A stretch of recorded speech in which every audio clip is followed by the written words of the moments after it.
రాష్ట్ర స్థాయి బ్యాంకర్ల సమావేశంలో ఆసక్తికర వ్యాఖ్యలు చేశారు మంత్రి తుమ్మల నాగేశ్వరరావు. కొన్ని పెద్ద కంపెనీలు వేల లక్షల కోట్లు బ్యాంకుల నుంచి రుణాలు తీసుకుని మళ్లీ కనిపించట్లేదన్నారు.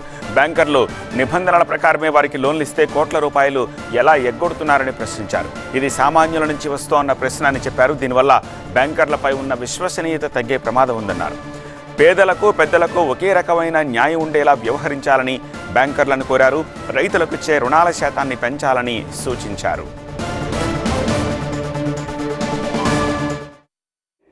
దశాబ్దాలుగా అన్ని ప్రభుత్వాలు రైతే రాజు రైతే వెన్నెముక అని చెప్తున్నాం, నడుస్తూ ఉంది.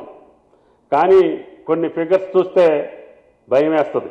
కొన్ని మల్టీనేషనల్ కంపెనీలు కావచ్చు, కొన్ని సంస్థలు కావచ్చు, వ్యవస్థలు కావచ్చు, ఇన్ఫ్రాస్ట్రక్చర్ ఏజెన్సీలు కావచ్చు, వేల కోట్లు లక్షల కోట్లు మన బ్యాంకుల దగ్గర నుంచి తీసుకొని ఇప్పుడు వాళ్ళు మనుషులు కనపడట్లేదు.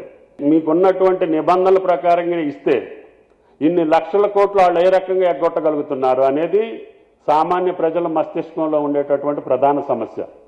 అంటే మీ మీద ఉన్నటువంటి విశ్వసనీయత కూడా తగ్గే పరిస్థితి ఉంది. బ్యాంకులు ఇన్ని వేల కోట్లు ఒకే వ్యక్తులకి ఇన్ని లక్షల కోట్లు ఏం పెట్టుకొని ఇచ్చారు? ఇప్పుడు నేనంటే ట్రాక్టర్ తీసుకోవాలంటే నా భూమి పెట్టుకొని తీసుకుంటున్నా, కట్టలేకపోతే నా భూమి మీదకి ఏలానికి వస్తున్నారు. ఈ మల్టీనేషనల్ కంపెనీలు, ఇన్ఫ్రాస్ట్రక్చర్ కంపెనీలు అన్నీ కూడా ఎన్పికి ఎన్సిఎల్టీకి వెళ్ళి మళ్ళీ అదే కుటుంబం వాళ్ళు వేల కంపెనీ ఆస్తిని వందల కోట్లు కొంటున్నారు. How it is possible? ఏ రకంగా జరుగుతుంది?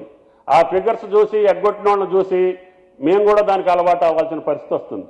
కాబట్టి దయచేసి ఇటువంటి డిస్పారిటీ ఉండకుండా, పేదలకు ఒక న్యాయం పెద్దలకు ఒక న్యాయం కాకుండా అందరికీ సమానమైనటువంటి రీతిలో ఈ వ్యవస్థ పనిచేయాలనేది నాకు ఆకాంక్ష.